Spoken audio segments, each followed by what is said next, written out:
From business sector reaction to the federal budget and the ever-building battle over Alberta's pipeline push, to nursing care staff voting in favour of strike action. Time now for tonight's politics panel. And joining us this evening, Barry Morishita, former leader of the Alberta Party and a former mayor of Brooks, and John Santos is a political analyst. Good evening to you both. And let's begin on a reaction continuing to flow in on the release of this week's federal budget. Barry, we heard there from the Business Council of Alberta President, Adam Legge, off the top.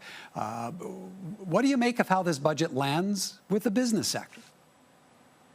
Well, I think, listening to Adam, I think, they're positive about the steps that are initial steps that are being taken. I think one of the big thing is that the business community, at least initially, felt at least they've been listened to leading up to the budget. Certainly, it's not as transformational as it was kind of hyped up to be at the beginning, but I think initial first steps are good.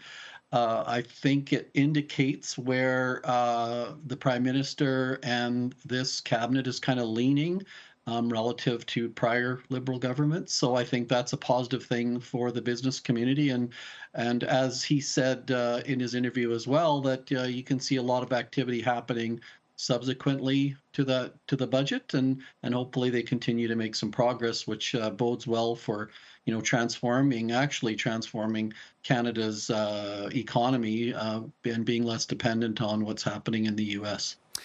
John, what do you see hinging on the degree to which this budget leans on the private sector to drive investment, steer Canada through the current economic storm? I think, as Adam said, it all comes down to whether or not the government can actually get that private sector investment going, right? So regarding the pipeline, or the desire for another pipeline to the West Coast, for example, a lot of what's happening here is to sort of lay the groundwork to get that investor confidence up to the level where they can find a private sector partner, either off the bat or partially at first, or with the goal of transferring public ownership to the private sector down the road, whatever they decide to do on that matter. But getting that private sector confidence at a point where they'll invest, and that's a difficult thing to do in uncertain times, both economically and politically.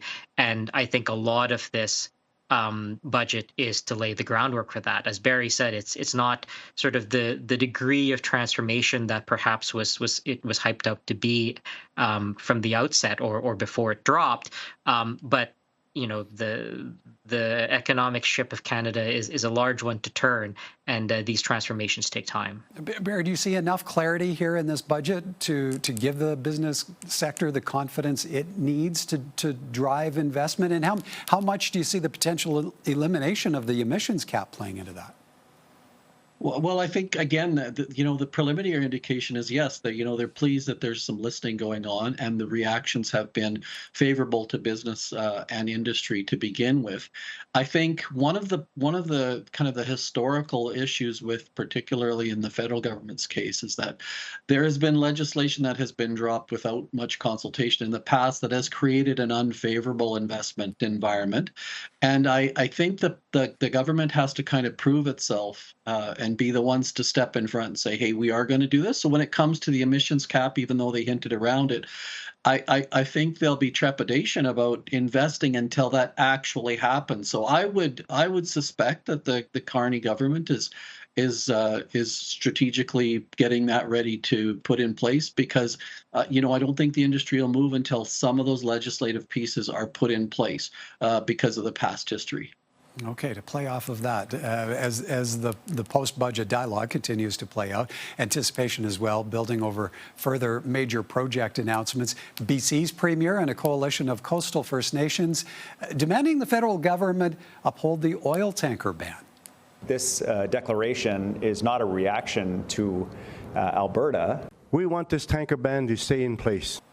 A moratorium on oil tanker traffic has been in place since 2019, and this week a group of Indigenous leaders signed a declaration to protect British Columbia's north coast. Alberta's premier quick to fire back against her BC counterpart. In a statement, Danielle Smith said a single parochial premier cannot block the export of the most valuable asset of 5 million Albertans. Now, she then issued a second statement that removed the line. Premier Smith, though, maintaining a future pipeline needs support from Ottawa, a credible proponent, as well as extensive First Nation engagement and co-ownership. John, how much do you see this Coastal Protection Declaration standing in the way of any degree of progress Alberta might be hoping for? It's tough because there's a bit of a chicken and egg problem here. So, I mean, Evie is correct that I mean, at least in terms of public knowledge, we don't know what's going on behind the scenes, of course, but there is no private sector partner that has publicly identified themselves as coming forward. But of course, part of why that we haven't seen that is because of the uncertainty around whether such a pipeline could get built. And a lot of that uncertainty is tied to the opposition from both the BC government and the coastal First Nations whose land the pipeline would go through, their opposition to such a project, right? And so there's sort of this chicken and egg problem of like, there's no private sector interest that's been indicated publicly, but of course they're not going to indicate it publicly if there are these strong forces that are opposing the development of such a project. So EB is correct there, but also Danielle Smith is correct in her assessment, saying, well, no one's going to come forward unless these regulations can be removed. The only other interesting thing that I'll point out, right, is Premier Eby's messaging has been focused on the economy. There hasn't been a lot of mention of the environment, and he's framing this as an issue of the coastal economic development that BC is trying to get going and how that would be jeopardized by the tanker ban. And I think it's showing that everyone is focused on the economy, and it's not really this. The predominant framing isn't one of environment versus the economy, but which economic projects should go forward. Well, and on that point, Barry, the signing of this declaration, where does that leave the Carney government as it continues talks with Alberta? Well, I for now we have to take him at his word that he's committed to making Canada an energy superpower, and certainly the resource that we have in Alberta certainly speaks to that. I think it's important to note a couple of things. One is that the Indigenous groups are not unanimously opposed to this. And I think when it comes to the kind of localized politics, whether it's in BC or Alberta, everybody has to kind of put up with a little bit of bombast and some rhetoric because they have a constituency at home that needs to be satisfied with their current government. So we're going to see that. Unfortunately, we see it in the public. And like John said, we don't know what's going on behind the scenes. And I would suspect that there's a lot more maneuvering at that level. I think the fact that Danielle Smith has not been more strident in her, kind of chastising Ottawa or the Carney government about what's been happening or not happening, at least to our knowledge at this point, says that there's probably some other things going on in the background. And I think we're going to have to be a bit patient for that because the politics say you can't drop all that on everybody all at once. All right. Time for us to take a bit of a break. But when we come back, nursing staff represented by the AUPE vote overwhelmingly in favor of strike action. More from our panel in a moment.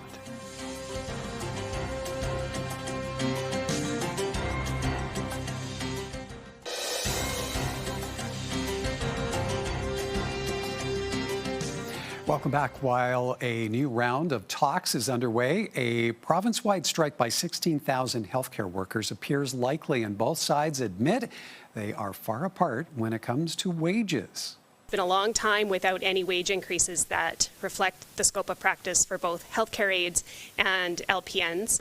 We're early in a sense at the table. There's many things to be sorted out yet. We haven't even really landed in the range of targeted market adjustments, which is such an important part of any of these deals. The group of healthcare workers voted 98% in favor this week of a strike. Both sides now have up until Sunday to negotiate through a mediator, and if no deal is reached, the union now has the mandate to issue a 72-hour strike notice on November 17th at the earliest. The province is said to be offering a 12% wage hike over 4 years. Barry, 98% in favor of strike action. What message does that send where current dynamics between Labour and the provincial government are concerned? Well, they certainly don't indicate that there's been a thawing. I think clearly this union is very unsatisfied at this point with their current relations with the government, their current wages. I think work has a lot to do with it, and it kind of speaks to this, disjointed effort when it comes to the supposed, repair or, solutioning healthcare in Alberta. When you talk about March 2024 to now to not being able to make any headway on an agreement, it seems that the government's priorities here seem to be a little bit disjointed with the message that we're going to fix healthcare. And with a 98% strike vote, I think it's very clear that we have some serious underlying fundamental issues in the system, and the government should be putting all hands on deck to get this done. It's the number one issue with Albertans. It's talk everywhere you go, closures and emergency, overworking. These things need to be handled, or Daniel Smith's government's going to pay a price, I think, if it doesn't get fixed. John, surprised to see licensed practical nurses and healthcare aides voting so overwhelmingly in favor of a strike in the wake of what happened with teachers in the province. I'm not surprised at all. In fact, if I'm surprised by anything, it's that the vote wasn't 100% in favor, given the state of labor relations in the province today. Sort of on the heels of all this talk of a possible general strike or organizing for that sort of thing, this isn't a surprise at all. And I don't think this will be the last labor group to sort of go or move in this direction. And yeah, the both sides have indicated they're far apart on this issue, and the government seems to be sort of happy to push buttons on this.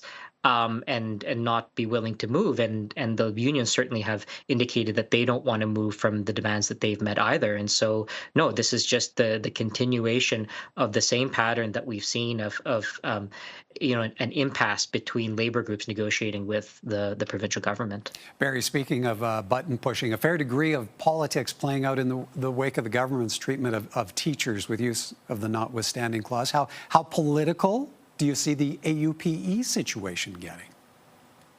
Well, I think, like John said, I think the whole labor movement is taking a pretty active interest in what happened with the teachers and the draconian invocation of that to get the teachers back to work. There's going to be, I think they've hardened the line. I think the government has made those moves and has basically backed the union up into a corner, and they aren't going to go down without a fight. And this does not speak well for a couple of things, both just on the services that Albertans are required, that are required by Albertans, and secondly, the economic environment for people to invest in.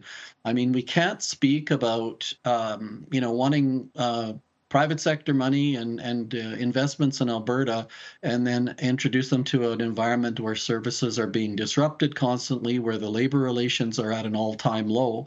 So I think this is really part of the puzzle that the government has to get fixed. Or again, like I said before, there's going to be trouble ahead for the UCP government. John, how would you rate likelihood of the government preparing for use of the notwithstanding clause here with the AUPE? They said that they're not considering it at the time, but it's hard to see them not considering it, at least. Given that it's a very quick way to make this issue go away. But I mean, there is quite a bit of public opposition to that has been expressed. The Criminal Trial Lawyers Association just posted a statement sort of explaining their reasons for why they think it's bad for Alberta and bad for democracy. And so, I mean, to some extent, it's the government inviting more opposition to their actions. But at the same time, I mean, government popularity would also take a hit with prolonged and expanding labor disruptions. And so, they're weighing this, like, do we take the hit from using, a hammer, the biggest hammer that we have, or do we take the hit from not resolving labor disruptions, which is also not good for government popularity. And, they seem to be leaning towards using the hammer and just accepting the hit in public opinion that comes from doing so. All right, gentlemen, we'll have to leave it there for time. Great to see you both. Thank you for this. Thanks. Thank you, Michael.